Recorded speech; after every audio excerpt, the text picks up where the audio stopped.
Good morning children, class 8. How are you my dear children?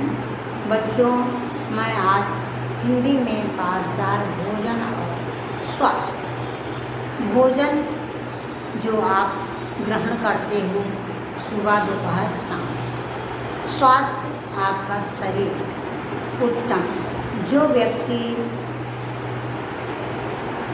तीनों time से हल्का फुल्का भोजन सादा करता है उसका स्वास्थ्य बिल्कुल अच्छा रहता है। जैसे साधु संतों को देखो तो खैर वो कामकाजी नहीं होते हैं, वो उनका स्वास्थ्य बिल्कुल सही रहता है, कभी वो बीमार नहीं पड़ते। क्यों नहीं पड़ते? क्योंकि उनका संयम जो है नियमित सही रहता है। समय से खाना, समय से नहाना, समय से सोना, तीनों आवश्यक है मनुष्य के जीवन में। तो ये भोजन और स्वास्थ्य से भोजन का स्वास्थ्य से क्या संबंध है? जैसे एक लेखक ने कहावत कहा है, जैसा खाओगे अन्न वैसा रहेगा मन। आप जिस प्रकार से अन्न अच्छा खाओगे तो आपका मन भी अच्छा रहेगा। देखिए, भक्त लोग होते हैं जो पूजा पाठ करते हैं, वो कुछ मांसाहारी होते हैं, कुछ शाकाहारी होते हैं। जितने मांसाहारी होते हैं उनके दिल दिमाग और बुद्धि में कितनी पूर्णता और कठोरता रहती है। जो शाकाहारी होते हैं वो कितना विनम्र होते हैं, उदार होते हैं, दयालु होते हैं। आप बड़े हो गए हो, अब तो इसका अनुभव कर ही सकते हैं। तो प्रस्तुत पाठ भोजन और स्वास्थ्य। एक कहावत है, जैसा खाओ अन्न वैसा हो जाए मन। जैसा खाओ अन्न वैसा हो जाए मन। इसका अर्थ है जैसा भोजन करोगे मन भी वैसा ही हो जाएगा। जैसा मन वैसा तन, या ध्रुव सत्य है। कहने का तात्पर्य है कि मन और तन का भोजन से सीधा संबंध है। भोजन का तन और मन दोनों पर अनुकूल प्रतिकूल प्रभाव पड़ता है।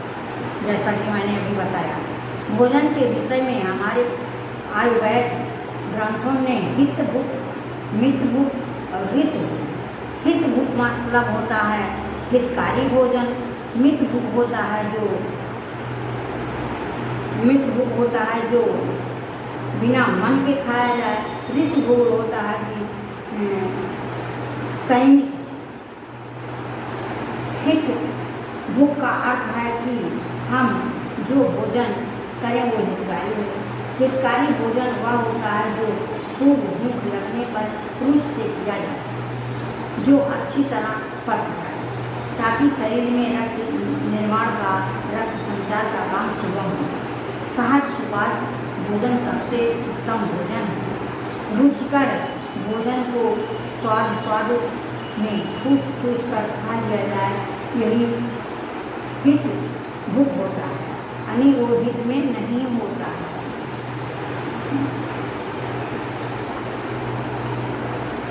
मित का आदेश है कि मित भूख का अर्थ है कि सीमा से भोजन, एक ही सीमा में भोजन करना।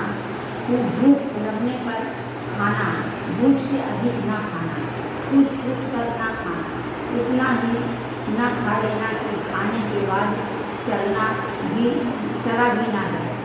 अधिक भोजन विष है, इससे पेट खराब होता है। पेट खराब होने से नाना प्रकार की बीमारियां लग जाती हैं। सच तो यह है कि अधिक भोजन शरीर के लिए हितकारी नहीं है। सीमित मात्रा में, यानी जितनी भूख हो उतना ही भोजन खाना और शरीर हल्का फुल्का रहता है, मन भी प्रसन्न रहता है। भोजन भी शरीर में लगता है। इसके साथ साथ यह भी सत्य है कि भोजन का सच्चा आनंद तो भूख लगने पर खाने में मिलता है। कहने का मतलब भूख नहीं लगी है, आपके पास व्यंजन रख दिया गया स्वादिष्ट, तो वो भी अच्छा नहीं लगा। लेकिन भूख लगी है तो नमक और रोटी, चटनी रोटी, कहावत है, दे दो तो बहुत अच्छा लगेगा। हित मित और ऋतु की बात आती है ऋतु का संबंध भोजन की प्राप्ति के साधनों से है। परिश्रम और ईमानदारी की जीविका के साधन से जो भोजन प्राप्त होता है वह ऋत है। अन्यथा अनित बेईमानी, चोरी बाजारी की कमाई से, रिश्वतखोरी और लूटपाट जैसे हिंसक साधनों से प्राप्त भोजन अनित। ऐसा व्यक्ति सदा चिंतित रहेगा, दूसरों को दुख देने से खुद भी दुखी रहेगा। उसका मन एक के 100 बनाने जैसे गलत कामों में फंसा रहेगा और छल कपट की योजनाओं में उलझा रहेगा। वह शांत और संतुष्ट मन से भोजन नहीं करेगा। वह हित मित्र का सिद्धांत का पालन नहीं करेगा। ऐसा व्यक्ति जो भोजन का सच्चा सुख प्राप्त नहीं हो सकता, क्योंकि वह झूठे सुखों के पीछे जो दौड़ रहा है। इसका मानसिक स्वास्थ्य खराब है तो शारीरिक स्वास्थ्य ठीक कैसे रहे? या तो मनोरोगी और मनोरोगी का एक अचूक इलाज है। दृढ़ता के साथ हित मित्र और ऋतु के सिद्धांत का पालन करना चाहिए। भोजन में संयम का बहुत महत्व है। जो भोजन संयम से नहीं बरतता उसे इसका कुफल भोगना पड़ता है।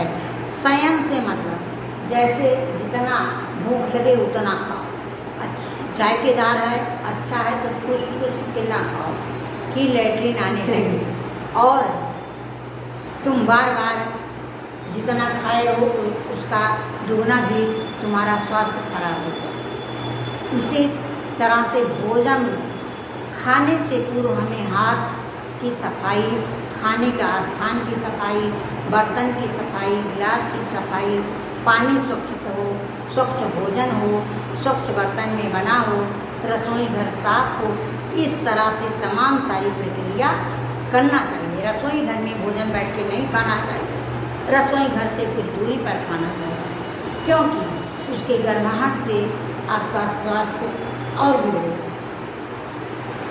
ये तो आपके पाठ था अभी, शेष मैं और कल पढ़ाऊँगी, आधा पढ़ाई हूँ। अब आप बोर्ड पर देखिए। प्रस्तुत पाठ भोजन और स्वास्थ्य बहुत ही महत्वपूर्ण तथा लाभदायक पाठ है। लेखक ने बहुत ही अच्छी तरह भोजन और स्वास्थ्य के संबंध को समझाया है। जैसे कहावत है कि जैसा खाओ अन्न वैसा हो जाए मन। हमें बच्चों को स्वास्थ्य के प्रति सचेत करना है कि उन्हें हरी साग सब्जियाँ एवं मौसम के अनुसार ताजे फल खाने के लिए करना है,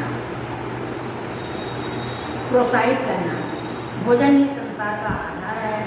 अन्य माने अपशब्द है, अन्य माने अनाज, अनुकूल माने अच्छा, प्रतिकूल माने बुरा, निराहार माने बिना कुछ खाए, ध्रुव सत्य माने अटल सत्य, संयम माने अपने ऊपर नियंत्रण, परहेज माने दूर रखना, पवित्र माने निष्पाप, प्रफुल्लित माने प्रसन्न, और कुशल जहाँ चाहा वहाँ।